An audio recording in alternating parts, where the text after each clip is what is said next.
Still sitting here on this slide, though it's not 2 days later.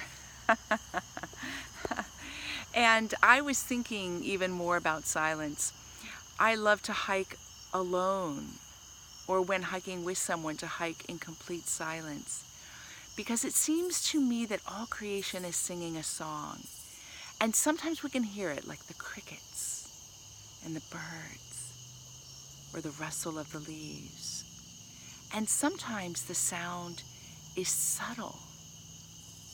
It's not perceptible to the auditory system, but it is nonetheless taking place, and I love that sounding.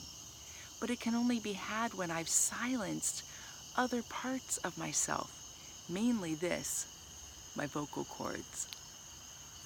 Join me for my workshop, Silence, the Matrix of Being and Becoming.